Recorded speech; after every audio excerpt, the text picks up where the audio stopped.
Hola, estoy aquí con un gran amigo Jean Clouseau, con quien vamos a hacer la entrevista de este mes para la revista Visionarias y con quien pues, estoy seguro vamos a tener una grata conversación sobre muchos temas, pero sobre todo lo que nos interesa, que es cómo empoderar a la mujer ejecutiva y cómo trabajar en pro de esta igualdad de género, como se le ha venido llamando recientemente. Bueno, Jean, bienvenido. Muchas gracias, Luis Vicente. Un honor de estar acá contigo.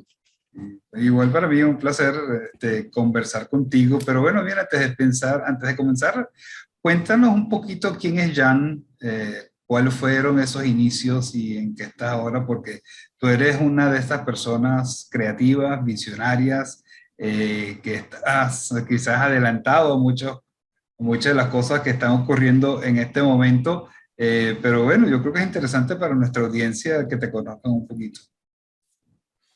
Bueno, me llamo Jean Cloteau, soy profundamente venezolano, pero también profundamente ciudadano del mundo, con una nacionalidad francesa también.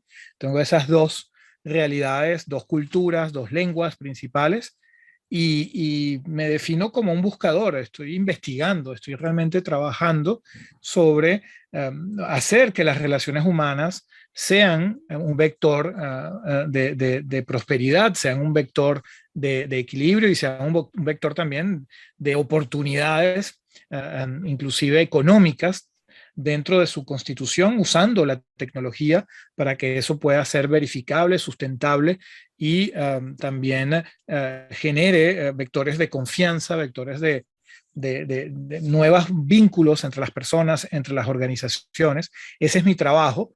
Y yo te diría que llevo 30 años. Ayer cumplí, hace 2 días, cumplí exactamente 30 años con la misma visión, con el mismo propósito, con la misma investigación, y son 30 años de imperfecciones, 30 años en donde a veces perderse es encontrar el camino, son 30 años en donde conocí y vi la visión de Pierre Omidyar, el fundador de eBay. Yo estimo que Pierre Omidyar, dentro de su propuesta de decir tenemos que crear comunidades en donde los usuarios en confianza puedan generar oportunidades económicas, es algo que a mí me fascinó. Él lo hizo con eBay, con todo lo que es la venta en línea. Pues yo creo que nosotros lo estamos haciendo con las relaciones interpersonales, ya sea a nivel de organizaciones, pero también de individuos, y esta es mi pasión. Estuve 20 años en una corporación que se llama L'Oréal, viajando por todo el mundo, cumpliendo un poco con todo lo que son las funciones de una corporación.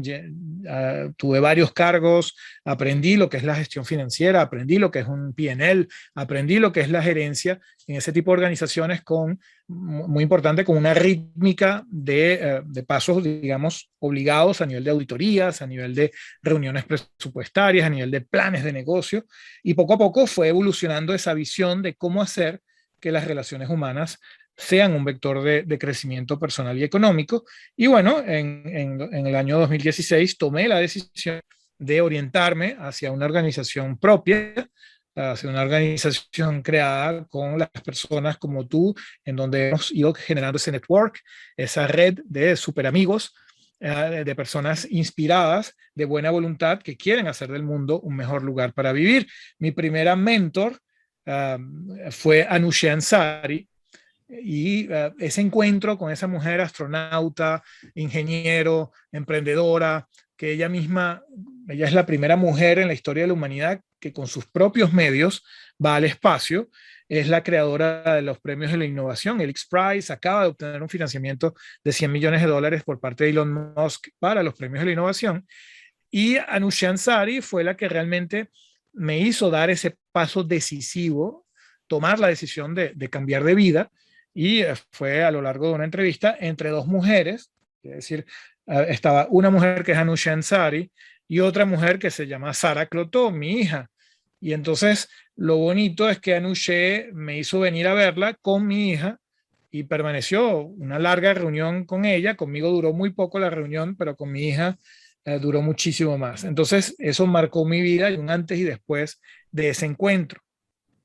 Eso Qué, soy qué- yo. qué interesante. Vamos a retroceder un poquito tus años con L'Oreal. ¿Cuál dirías tú que es el propósito de L'Oreal? ya tú habiendo salido de la empresa años después? L'Oreal es un vector de hacer de la belleza una realidad universal para que los seres humanos puedan comunicar mejor. El propósito de L'Oreal es hacer de la belleza y, por supuesto, los productos que te permiten mejorar tu apariencia, ya sea tu cabello, tu piel, ya sea tus ojos, tus labios, para poder comunicar de manera más eficiente. Entonces, por eso se habla de una visión de la belleza universal. Por otro lado, es una organización muy eficiente cuyo propósito operativo es generar profit. Entonces, es una organización muy orientada hacia una sustentabilidad financiera de largo plazo, de largo alcance. Son 90.000 personas. Y sí, es hacer de la belleza un verdadero vector de comunicación. Y eso es interesante porque uno siempre asocia una empresa de cosméticos o de productos de belleza simplemente con resaltar la belleza. Y qué bueno lo que tú estás diciendo que es resaltar la comunicación, que te permite comunicarte mejor. ¿Cuál dices tú que son los atractivos que eso, por lo que eso ocurre? Bueno, los temas culturales son muy importantes. Evidentemente hay códigos culturales y hay diferentes formas de belleza, hay variaciones, pero es cierto que los códigos, en todo caso, en la humanidad se expresan eminentemente de manera visual. Y estos códigos visuales, ya sea por la vestimenta y ya sea por el mejorar tu apariencia, pues son códigos que permiten generar confianza, que permiten establecer puentes entre las personas.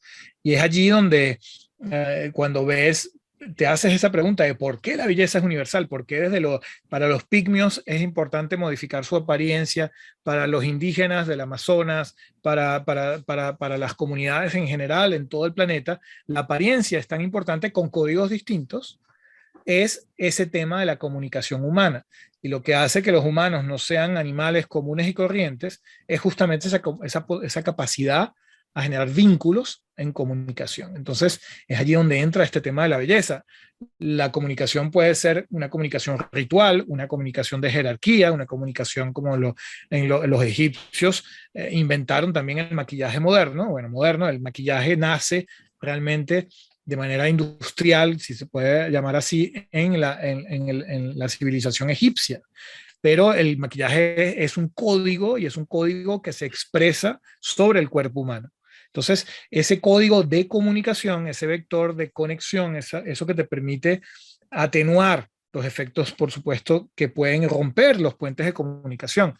Efectos, evidentemente, de la edad, efecto de la actitud, de la tristeza o del cansancio, que puedan atenuar tu deficiencia de comunicación, pues es importante tener eso en cuenta cuando hablamos de la industria de la belleza. Es lo que la vuelve, evidentemente, tan atractiva, es un crecimiento permanente, constante. En el año 2020, en plena pandemia, es el mayor crecimiento en venta de productos cosméticos de la década, de la década. Entonces, cosas muy interesantes es la conexión entre la belleza y la economía de la pasión. Por ejemplo, si tomas Estados Unidos, 50% del mercado norteamericano lo representan los big, Procter & Gamble, L'Oreal, Unilever, Estée Lauder, y 50% son exactamente 360.000 nanoempresas que usan los vectores como Shopify, Amazon, eBay para proponer productos de belleza. Entonces tienes un mercado que todavía sigue siendo muy dinámico, con muchas iniciativas privadas y con una rentabilidad muy alta. Y eso es muy interesante también.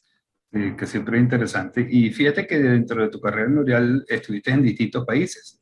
Estuviste en Francia, estuviste en el Medio Oriente, estuviste en Venezuela. ¿Qué diferencias en cuanto a la cultura y sobre todo en cuanto a la visión de la mujer en esas culturas nos podrías comentar? Sí, es importante cuando llegamos a culturas, cuando queremos saber cómo funciona un país, cómo funciona una ciudad, cómo funciona una sociedad, ver en específico cómo es el papel de la mujer en esa sociedad, cómo la mujer tiene una influencia en la gobernanza de una sociedad y en sus procesos económicos, sociales en general y políticos también. Y es cierto que hay grandes diferencias. Hay sociedades en donde todavía hay muchísima segregación del papel y del poder que pueda tener la mujer digamos, en la constitución de las reglas de la sociedad y en su funcionamiento y en su economía. Y sociedades, por ejemplo, en África, en donde he descubierto pueblos totalmente gobernados por mujeres sumamente organizadas, activas. Entonces el tema no es un tema de nivel de vida ni un tema de dónde estás en el planeta. Hay realmente muchas configuraciones según los países, según las culturas, en donde la mujer va a tener más o menos preponderancia en la conducción de la sociedad y de la polis, digamos. Es muy interesante ver que países que tú te imaginarías mucho más adelantados, como en Europa, en Francia, en España, en Estados Unidos, es donde más vas a encontrar a veces fenómenos de machismo y de segregación y de agresividad hacia la mujer, sin hablar, por supuesto, de países en donde hay temas como lo que estamos viviendo en estos momentos en Afganistán, en donde hay una verdadera, digamos, una segregación y un problema de sociedad gravísimo hacia la independencia, la autonomía y la libertad de la mujer como igual del hombre, con lo que eso conlleva de diferencias y de enriquecimiento social. Pero es cierto que no siempre son las sociedades que tú te imaginarías más desarrolladas, que más están siendo dirigidas o orientadas al menos por una ecuanimidad, igualdad entre hombre y mujer. Y es muy interesante descubrir, por ejemplo, en los países de Nubia, en el Alto Egipto, en el Alto Nilo, descubrí cómo las mujeres hoy están gobernando, las tribus están gobernando sociedades enteras, y eso es muy, digamos, te cambia los paradigmas. Es cierto que hay temas de fondo en donde digamos, el ser mujer no es fácil. Recién, porque hace más o menos 5 o 6 años, que realmente me he enfocado en el hecho de que una mujer de cada 4 ha sido víctima de acoso, de alguna agresión de algún tipo, y eso es terrible porque eso rompe los procesos de creatividad, los procesos de atreverse a participar en la sociedad. Esta mañana estaba en una sala de Clubhouse en donde una chica expresaba su profunda frustración ella tiene una apariencia, justamente hablamos de belleza, muy vistosa, es blonde, tiene los ojos azules, y estaba en una ciudad del sur de Francia, en Marsella, y fue agredida gravemente, fue realmente, sufrió una violencia en la calle terrible, y expresaba su dolor y ese sentimiento de sentirse totalmente indefensa, inclusive frente a la policía, etcétera, etcétera. Entonces todavía eso está sucediendo, sin hablar de casos mucho más difíciles. Lo interesante es ver cómo las sociedades, en el caso de la sociedad venezolana, pues de una cierta forma son sociedades en donde la mujer tiene un papel fundamental. Y es allí donde es interesantísimo ver cómo grandes mujeres venezolanas están pensando el futuro de Venezuela. Te cito otra de mis mentors, que es Maggie Enríquez. Maggie es la directora general, presidenta de Krug, en el grupo del VMH, en el Louis Vuitton. Y Maggie es una venezolana muy visible, muy importante. Está María Teresa Arnal en Stripe en México. Ahora acaba de tomar toda la dirección digamos, de lo que sería el management femenino en México. Es la mujer venezolana mexicana más relevante de Latinoamérica en estos momentos.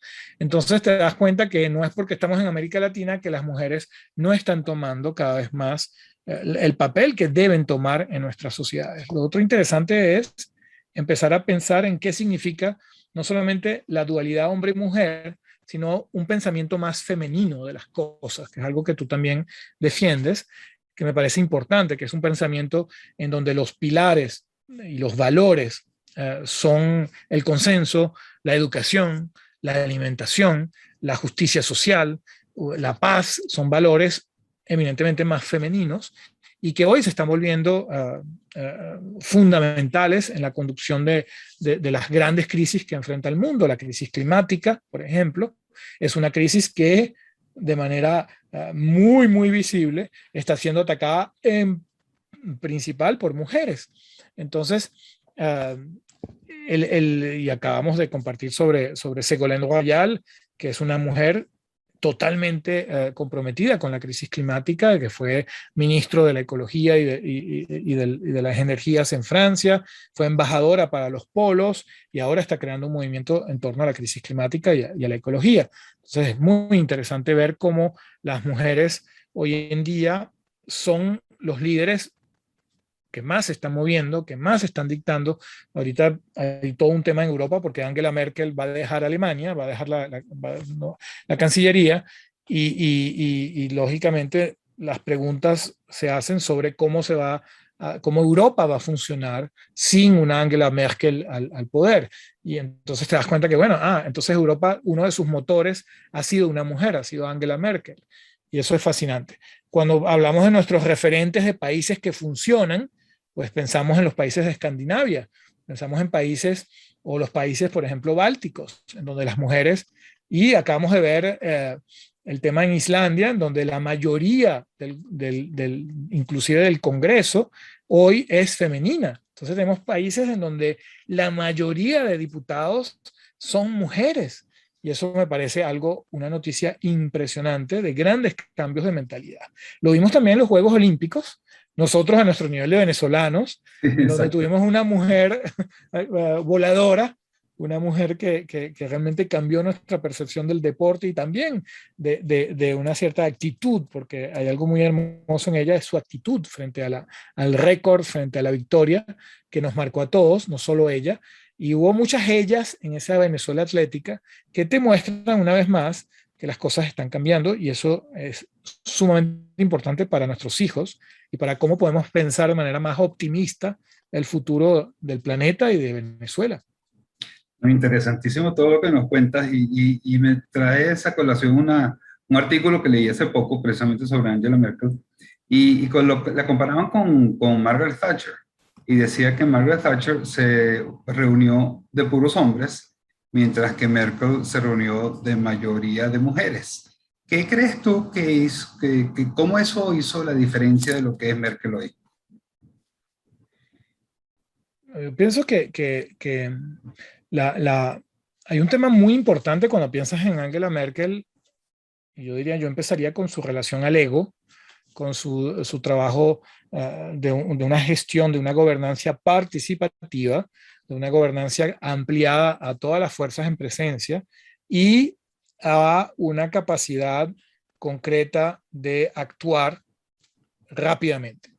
Y lo vimos con la crisis de la inmigración siria, con la crisis en Siria, como Alemania captó a una inmigración muy rápidamente. Lo vimos recientemente con desastres climáticos en Alemania, donde hubo un número importante de víctimas, hubo más de 100 muertos. Terrible. Y vemos como una Angela Merkel tiene una metodología totalmente orientada a la acción, totalmente orientada a una inmensa discreción, o sea, no es una persona que vas a escuchar gritar, que vas a escuchar ponerse, digamos, darse una visibilidad preponderante o un protagonismo.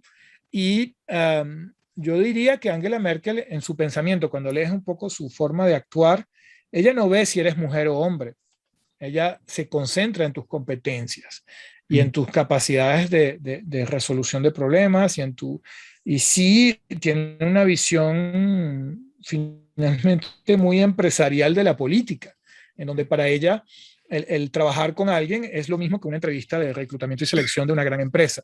Se va a ver habilidades blandas, va a haber, y es cierto que Angela Merkel estuvo muy involucrada en la constitución de sus diferentes gobiernos durante los últimos 14 años.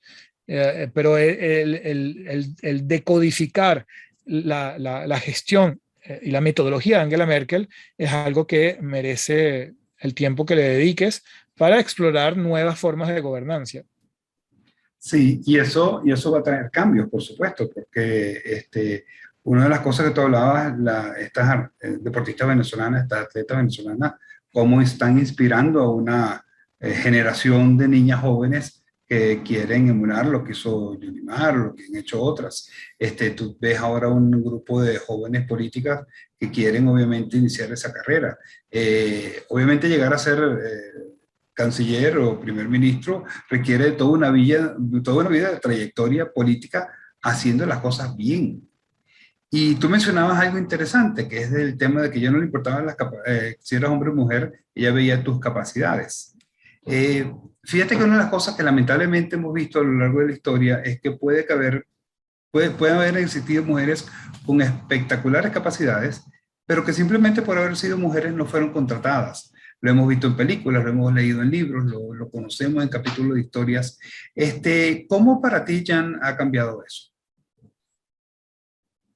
Yo no sé si ha cambiado del todo y eso a veces es preocupante porque sigues viendo muchas injusticias, sigues viendo desigualdades en el acceso a las oportunidades, en el acceso a las posiciones gerenciales, sigues viendo desigualdades inclusive en el acceso a las profesiones que se vuelven más relevantes, como por ejemplo la ingeniería informática, que son profesiones en donde todo el liderazgo económico puede estar presente y eso puedo emitir una reserva en si las cosas realmente han cambiado del todo.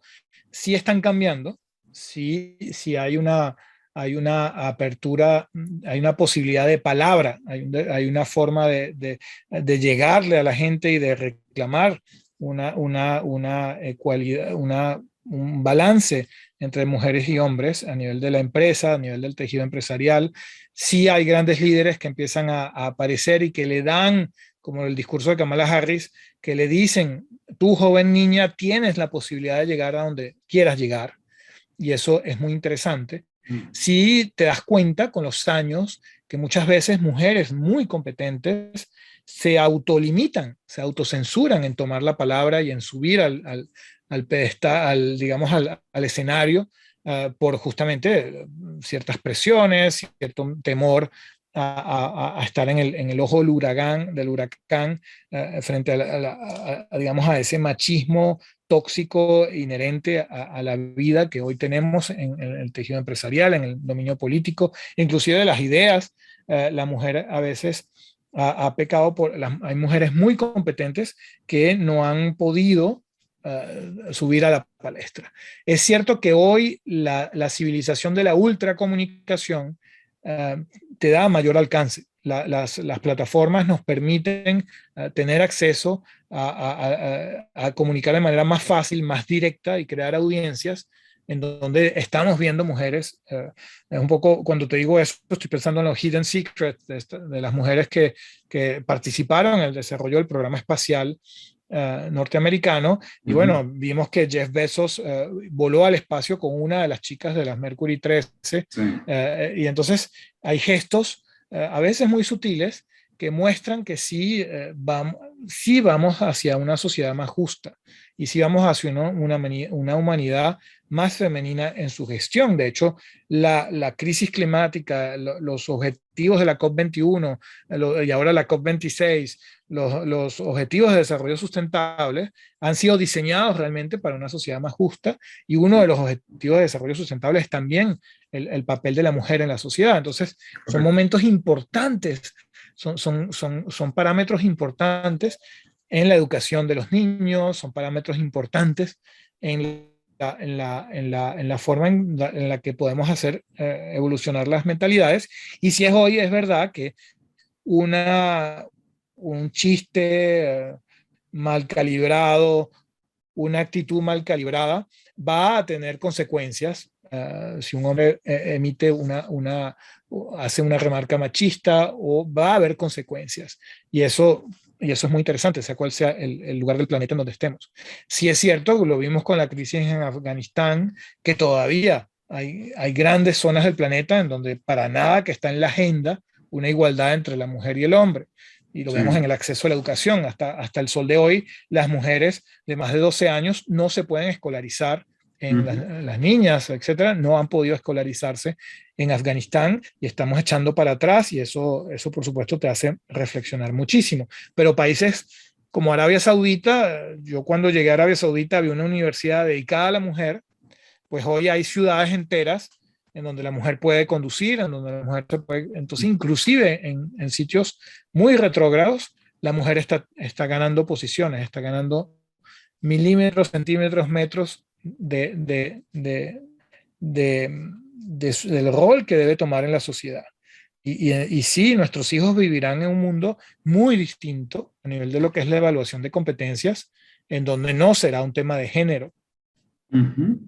Sí, si yo le pregunto a Jan, ya como esa persona que ha tenido tanta trayectoria, ¿cuáles serían las dos o tres recomendaciones que tú le darías a los hombres para fomentar precisamente esa mayor justicia que tú acabas de hablar o esa mayor igualdad de género?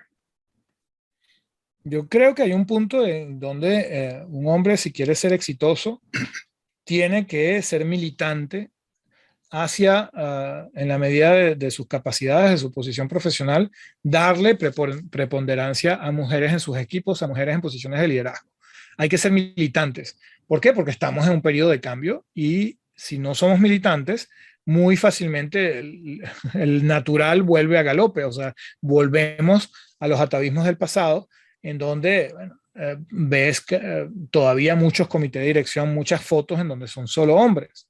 Creo que esa parte militante hace que inclusive cuando vas a organizar una conferencia, pensar en el comité de dirección de tus sueños, pensar en una posición que se abre en la empresa, pues debes pensar, wow, estoy dando igualdad de oportunidades y de posibilidades para que haya la misma cantidad de mujeres en mi board, la misma cantidad de mujeres en mi conferencia, etcétera, etcétera. Entonces sí, hacia los hombres debe haber ese aspecto militante.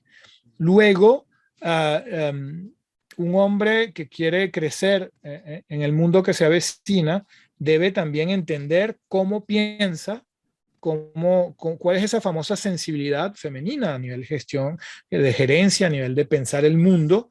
Yo pienso que un hombre debe entender cómo piensa también una mujer y interesarse una psicología más femenina del mundo y no sencillamente ver el mundo desde digamos, el prisma de un hooligan, de un partido de fútbol. O sea, tratar de ver las cosas más allá de los egos, más allá del enfrentamiento, más allá de la violencia empezar a entender, ajá, cuando hablamos de consenso, cuando hablamos de escucha, cuando hablamos de valores que no todas las mujeres tienen, porque tampoco es un tema de que todas las, no, es un tema, digamos, estamos en un lenguaje de conceptos. Y cuando empezamos a manejar conceptos tan importantes para la humanidad, nos damos cuenta del inmenso aporte que puede tener el pensar también de manera un poco más femenina. El no escuchar para tener que hablar, sino escuchar para uno pensar en lo que está diciendo el otro. Eso me parece muy importante. Y luego, un poco bajo los preceptos del programa de las Naciones Unidas de He for She, él para ella, sí hay elementos importantes de actitud, de conciencia cotidiana hacia el respeto de la mujer, hacia el montarle la cacería a los temas de violencia de género. Todos en nuestras carreras hemos estado confrontados a violencia de género en la organización, el enterarnos que hubo ese tipo de cosas y ahí hay que actuar. No puedes seguir haciéndote la vista gorda sobre temas tan importantes de la sociedad y hay que entender que la violencia de género en particular destroza las capacidades, hablamos de capacidades profesionales, destroza las capacidades inclusive de vislumbrar una mayor igualdad y un rol de la mujer en la sociedad. Y por último, pues por ahora, bueno, va a haber cambios biológicos, pero por ahora quien lleva la vida en sí, quien se embaraza, es la mujer. Y he visto tantas organizaciones en donde eso todavía sigue siendo un problema, en donde sigue siendo un tema de exclusión en la carrera a nivel laboral, etcétera, etcétera. Todo hombre que quiera participar a un mundo mejor, cuando ve su nómina, debe ver que las mujeres y los hombres tienen igualdad de oportunidades, que tienen por cargos comparables el mismo sueldo, etcétera, etcétera. Es un tema un poco de auditoría permanente del papel que debe llevar la mujer en la sociedad. Todos debemos ser auditores de eso, de esa realidad, y auditores de un mundo más equilibrado, más balanceado, en donde mujeres y hombres trabajemos por una sociedad que funcione mejor. Y una sociedad que funciona mejor está balanceada y tanto mujeres como hombres cumplen su papel. Oye, fantástico, me parece una buena lista de actividades que hay que hacer, de tareas que hay que cumplir y bueno, esas nuevas set de responsabilidades. Hablemos un poquito de tu faceta más reciente. Te independizaste en el 2016, creaste una nueva red social amplia que se llama Urigi, en la cual es una red de networking, de conexiones, de unir ideas, de unir conversaciones a nivel global. ¿Qué te llevó a crear eso? Principalmente el actuar, el no quedarnos en las ideas, sino empezar a ver, a confrontarnos a la realidad. Y la realidad, en particular de las herramientas digitales, pues es una realidad dura, hay que crear esas comunidades, hay que verificar que puedes tener motricidad en la captación de usuarios en un nuevo universo que se llama Urigi, y cómo poco a poco te confrontas a lo que podamos hablar, llamar la identidad digital. La identidad digital que está interconectada con la creatividad digital, con la ciudadanía digital, con los valores de luchar contra el ciberbullying. Estamos hablando ahora del acceso o no de los niños a Instagram, por ejemplo. Facebook está pensando en un Instagram para los menores de edad.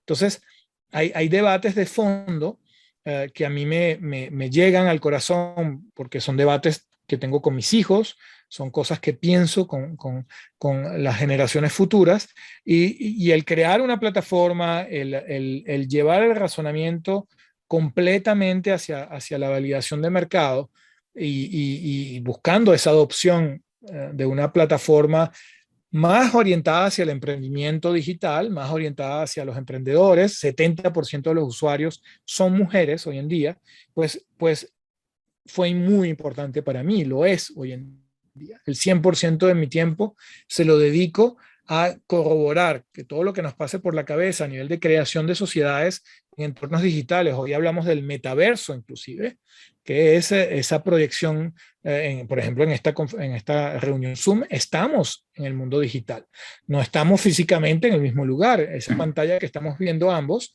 es una tercera realidad, más allá de nuestras realidades biológicas en conjunto. Estamos grabando esta entrevista, significa que estamos creando, produciendo un producto digital, y entonces nuestras identidades, nuestras personalidades, nuestras voces, nuestros pensamientos están siendo captados por el artificial. Y eso es fascinante. Cuando creas una plataforma, pues vienen usuarios, ya pasamos la barra de 60.000 usuarios. Estamos allí muy emocionados porque ya empezamos a ver masa crítica a nivel de funcionamiento por categorías. Ya los emprendedores usan Urigi como una bitácora de sus ideas, de sus conceptos. Se vuelve un poco la red, a mí me gusta decir un poco la red lenta. Tienes las redes muy rápidas como TikTok y tienes redes lentas como Urigi, en donde tú vas generando a manera de bitácora documentación, vas generando PDFs, visuales, música, audios, cosas que puedes guardar para más tarde, un poco con la onda de los podcasts y de los blogs. Pero Urigi, como su nombre lo indica, el espacio compartido en lengua Yanomami o el Internet en lengua Yanomami, es un espacio nuevo, pequeño, como te lo decía con el mercado de los cosméticos, por ejemplo, que el ser pequeño no es el problema. Hoy en día el ser pequeño puedes obtener la misma sustentabilidad siendo pequeño que siendo un monstruo como Facebook, y ir descubriendo qué es lo que necesita América Latina para crecer, qué es lo que necesita Venezuela para crecer. Pues necesitamos herramientas como Urigi, necesitamos herramientas en donde las personas puedan exponer, publicar, conectar, monetizar también sus ideas, sus negocios, sus iniciativas, en donde podamos abrirle las puertas a la microsolidaridad que generan una plataforma como Urigi, que te permite instantáneamente ser solidario con una idea, con un emprendedor o con una causa. Y eso es muy importante. Entonces, poco a poco hay reflexiones de fondo como la democracia digital, como la ciudadanía digital, la solidaridad digital, el emprendimiento digital, y vamos a ir en ese sentido. Ya sabemos que digamos, el market owner, como llamamos que es Facebook, está invirtiendo todo tu capital en el crecimiento del famoso metaverso, hacer que te puedas reunir en entornos virtuales, proponer, conocer con entornos mucho más de empatía digital, que te permitan sentirte realmente en tres dimensiones, en presencial o en presencial digital, en distancial, pues es muy importante tener estas propuestas en donde hemos ido acumulando datos, en donde las personas han ido creando sus identidades y sus perfiles que te permitan migrar a estos nuevos ecosistemas que están naciendo. En los próximos 5 años vamos a hablar de pantallas y vamos a hablar de pantallas. Entonces vamos a estar en una lógica mucho más integrada de nuestras realidades biológicas y artificiales. Sí, así es. ¿Y a qué le atribuyes tú que el 70% de tus usuarios son mujeres, que gran parte de tus embajadores son mujeres, jóvenes inclusive, y que gran parte de tu equipo cuando los tenías aquí en Caracas eran mujeres también? ¿Por qué crees tú que sucedió eso? Sí, es curioso. De hecho, Joana Duarte la acabamos de nombrar cofundadora de la compañía. Desde República Dominicana, Joana está llevando las riendas de la empresa a nivel de comunicación. Su equipo de comunicación y mercadeo es femenino.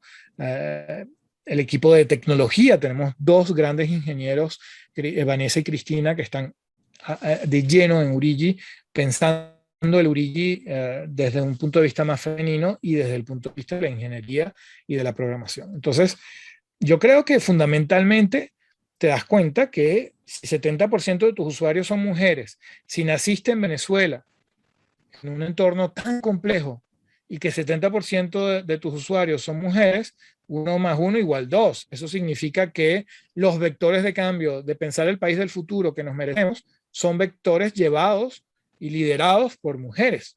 Entonces, wow, qué interesante. Entonces sí, Venezuela está cambiando porque las mujeres han decidido a través de sus emprendimientos de la educación, está Edúcate a Diario, está el campamento vocacional, está todo el equipo de redes de valor. Tienes hoy bootcamps, tienes hoy iniciativas como Tricks and Tracks de educación también muy moderna, llevadas a cabo por mujeres venezolanas. Entonces ahí ves por dónde van las cosas, dónde está el vector de cambio. Y el vector de cambio, en el particular, desde nuestra visión venezolana y venezolana latinoamericana, es un vector de cambio femenino. Y eso es fascinante. Y lo vamos a ir viviendo de manera exponencial, quiere decir, de semana en semana pasan cosas nuevas. Y eso me emociona muchísimo. Y las mujeres en entornos digitales, en donde puede haber mucha violencia, como en Twitter, por ejemplo, en donde puede haber una confrontación. También hablamos de la belleza a tu apariencia, que va a tener un impacto positivo y no tan positivo a veces sobre tu propuesta. Pues en Urigi se sienten a salvo, se sienten en seguridad, sienten que pueden denunciar, reportar un comportamiento indebido y que vamos a actuar inmediatamente, que vamos a actuar realmente inmediatamente, que vamos a hacer un seguimiento de ciberbullying, un seguimiento de acosos. Y hoy en día, quizás no seas la red de 3.000 millones de usuarios como Facebook, pero es una red en donde si sufres ciberacoso, puedes dirigirte a todos los stakeholders y vas a resolver el problema, porque de eso se trata. No se trata de eliminar el ciberacoso, se trata de responderle al ciberacoso. Entonces, eso significa que tienes una red en donde te puedes sentir más creativa, donde puedes liberar tu creatividad, liberar tus iniciativas y también compartir y validar tus conceptos. Quizás esa es la razón de fondo de por qué Urigi y finalmente la economía que representa Urigi, el mercado que representa Urigi como plataforma mercado, sea hoy una plataforma eminentemente femenina. Y así ves el tema de todos los cambios hacia la economía creativa, la economía naranja, que están liderados por mujeres, y bueno, tantos cambios que vienen, ¿no? Mucho se habla, Jan, de que empresas lideradas por mujeres o que países liderados por mujeres tienen un mejor resultado, una mejor rentabilidad, o como vimos en algunos casos con lo de la pandemia, tuvieron mejor, inclusive políticas cuando eran liderados por mujeres. ¿Cómo podemos fomentar eso? Hay algo muy interesante que estoy descubriendo. Soy miembro del board de Dream Girl Global. Soy el único chico miembro del board de una organización de la India y de Nigeria dedicada al acompañamiento de jóvenes, mujeres, chicas, en el día a día de su proceso educativo, de vida personal y profesional, de cómo ayudar y acompañar a estas chicas a surgir en la vida en entornos difíciles, en entornos, digamos, donde hay una fricción social que va en contra de los derechos humanos y de los derechos de la mujer. Y ese acompañamiento, esas mentorías establecidas por DGG en África y en la India, me han abierto la mente sobre el qué debemos hacer. Yo pienso que un poco esa noción de ángeles guardianes, ¿no? De personas que están ahí para escuchar. De hecho, ayer lancé un programa que se llama One to One, de entrevistas personalizadas de 30 minutos al que quiera inscribirse. Pues son iniciativas fundamentales. Y esas iniciativas finalmente son poco costosas, son iniciativas de usar Zoom, lo que tú quieras, para hacerte disponible, para escuchar, para orientar dentro de un marco muy profesional, no sea el del coaching forzosamente, ni el de la psicología, pero sí una cierta noción de mentorías informales en el tema profesional, pues pueden ayudar muchísimo digamos, a hacer crecer las cosas. Hay otro tema que me fascina, es que hoy con el remoto, con el trabajo desde donde quieras, pues vas a tener que valorar lo que se llama un hogar funcional. Un hogar funcional es un lugar en donde las cosas están creadas, digamos, las condiciones, como yo hoy desde mi casa en este momento estoy hablando contigo, en donde mi primer equipo de trabajo es mi familia. Y entonces yo como mujer profesional, pues esto de la pandemia abre posibilidades infinitas porque me puedo ocupar de mis hijos, pero tener una sala Clubhouse o un Twitter Spaces, tener un programa en donde voy interconectando. Hoy hice un grupo, de hecho, de ciudadanía digital y había dos chicas muy activas que también estaban ocupándose de sus hijos y también estaban tomando en cuenta digamos, su gobernancia del hogar, pero también su gobernancia profesional. Entonces, ese cambio hay que acompañarlo como locos, porque le dejas a una supermamá la posibilidad de ser un profesional y de no dar esa dicotomía en donde tienes que finalmente trabajar para pagarle a la babysitter para que se ocupe de tus hijos. Tú puedes también hoy en día trabajar de manera muy, muy interesante y eso supone una adaptación del entorno laboral a admitir que eso suceda y a favorecerlo, ¿no? Y ahí vas a tener muchos más ingenieros mujeres porque van a poder trabajar desde el marco familiar o desde sus marcos del hogar. Hombres también, por supuesto, pero es verdad que, bueno, digamos, esos lugares comunes de la sociedad donde el hombre se va a trabajar y la mujer se queda en casa, pues el quedarse en casa hoy no significa dejar de trabajar y producir y abrir oportunidades. Y eso me parece fascinante. ¿Qué perdemos nosotros y qué pierden las organizaciones si no logramos maximizar el talento que pueden traer tanto los hombres como las mujeres a nuestras organizaciones? Hay un empobrecimiento intelectual de las organizaciones. Las organizaciones son cuerpos vivos porque son seres humanos trabajando juntos. Y hay un empobrecimiento al no buscar ese balance y al no promover ese balance. Hay un empobrecimiento intelectual porque la gente piensa más y mejor cuando hay inclusión y diversidad. Y eso es muy interesante. Lo he estado viendo, volvía sobre el tema del hogar también a nivel de la creación de comunidades profesionales a nivel digital, en donde cada vez más se habla de crear ambientes comparables a lo que es el hogar. O sea, un lugar en donde te quitas los zapatos, pero también puedes confiar en tu entorno, puedes hablar de manera libre, puedes sentirte en una seguridad y autenticidad de poder expresar vulnerabilidades. Y cuando dejamos que esa vulnerabilidad sea un valor, pues nos abrimos a más autenticidad y a entornos en donde la confianza, que es uno de los grandes temas del clima laboral. Ahora soy fellow de Great Place to Work Venezuela, y Great Place to Work Venezuela, pues lo sabes, es medir ese clima laboral. Y para medir ese clima laboral necesitas organizaciones en donde haya una voluntad de mejorar ese clima laboral. Y las organizaciones más balanceadas, más igualitarias en su estructura gerencial y de equipos y de recursos humanos, pues son organizaciones en donde evidentemente vamos a tener mejores climas laborales, mayor eficiencia y mayor resiliencia en los temas como los acabamos de vivir, de graves crisis, tanto económicas como sociales, como de salud, etcétera, etcétera. Entonces, sí es interesante ver que las organizaciones y los grandes lugares para trabajar de hoy en día son grandes lugares para las mujeres trabajar. Y eso me parece fascinante. Los grandes lugares para trabajar, validados por Great Place to Work o validados, por ejemplo, por EY o PricewaterhouseCoopers, son lugares en donde la mujer tiene también el mando de la organización. Y eso es fabuloso y es una prueba de que finalmente lo que queremos son organizaciones más eficientes. Entonces, yo lo había citado, lo había puesto no sé dónde, sí, lo puse en mi biografía, de hecho está en mi biografía de Clubhouse, dije, equality is good for business, la igualdad es buena para los negocios. Entonces, ahí te lo dejo, la igualdad es buena para los negocios. Y es así. Para ir terminando ya, un par de preguntas más. ¿Cómo fomentamos el liderazgo y el empoderamiento femenino? Pienso que el hábito hace el monje, en este caso. Y necesitamos, si le damos posiciones de liderazgo a las mujeres, fomentaremos el liderazgo femenino.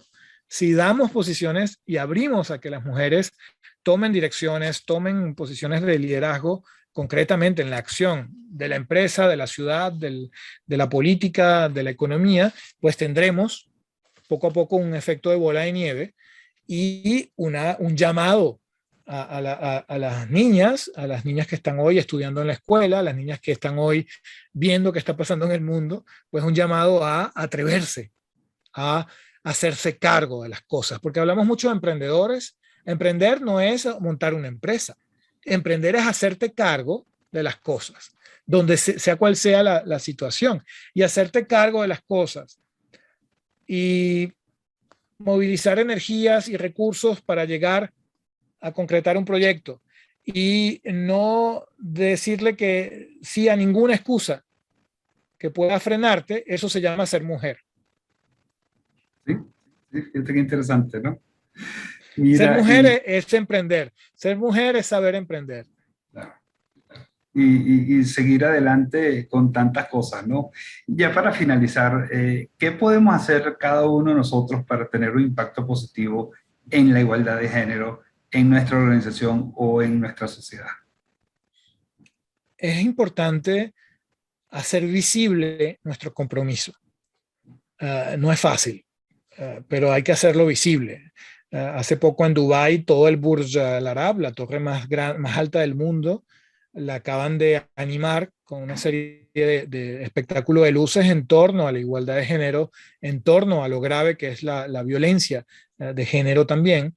Y pues empiezas a ver muchas fotos de hombres mostrando su compromiso con una sociedad más ecuánime y su compromiso en contra de estos horrores que rompen a la ciudadanía femenina, que rompen a la iniciativa y la creatividad femenina. Entonces yo pienso que el primer punto sería mostrar tu compromiso, como tú lo haces con Women Leadership. Mostrar ese compromiso es una voluntad de cada día. Segundo punto, yo creo que hay que ser mucho más exigentes volvemos a ese tema de tenemos igualdad en nuestros equipos, tenemos igualdad inclusive en el funcionamiento de la familia. Sí. Si tú tienes una hermana, si tienes una hija, tienes que darle la posibilidad de expresarse y de participar. Entonces hay un tema allí de auditoría, de dónde están los equilibrios, porque la igualdad no es un concepto en el aire, no es algo vago y ambiguo. La igualdad es igualdad. La igualdad es, ok, aquí estamos como iguales, cada uno con nuestras diferencias, pero iguales en nuestras oportunidades y nuestros planteamientos. Es importantísimo el derecho a la palabra en este desarrollo. Y lo otro, pienso a nivel de comunicación, entonces te dije mostrar nuestro compromiso, obrar por situaciones que pongan, que creen esa igualdad, y por último, darle una inmensa visibilidad a aquellas mujeres inspiradoras que nos están apoyando.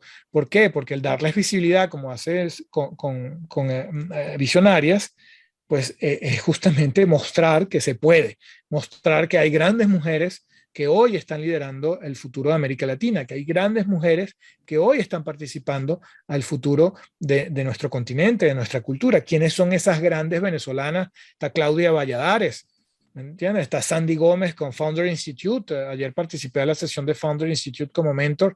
Es fantástico. Hay grandes mujeres, Anisabel Otero, Alexandra Brown. Hay grandes mujeres que hoy están expresando su liderazgo contra viento y marea, y hay que darles esa visibilidad. Y eso sería el tercer punto que me parece fundamental.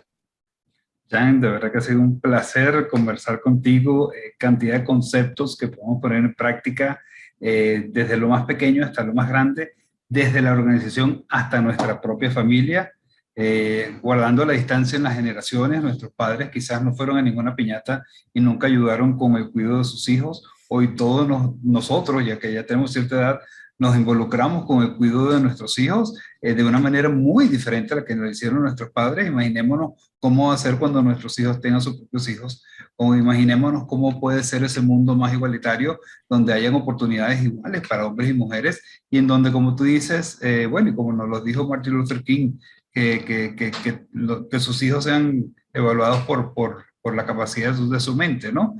Tenemos que fomentar el desarrollo, tenemos que fomentar el crecimiento de la mujer en todas las áreas, y como tú decías, pues, darle una visión femenina al mundo que tanto lo necesita, vamos a decirlo así. Sí, les recomiendo la última película Dune, inspirada del libro de la obra de Sí, Frank Herbert, correcto. en donde ves lo que significa un liderazgo femenino de la humanidad. Hoy vamos a inaugurar el Festival de Cine Venezolano en Japón, en Tokio, creado por Luza Medina, que es una gran mujer, y por Kumeji Torres Yunekura, que están allá en Japón, obrando porque las mujeres venezolanas creen esos puentes culturales. Entonces te hablo, ¿dónde están esas iniciativas? Seamos buscadores de esas inmensas victorias para un Sí. mejor mundo. Y crear puentes de manera continua. De verdad que ha sido un placer, Jean Cloteau, para la revista Visionaria. Soy Luis Vicente García y hasta una próxima oportunidad. Un inmenso honor.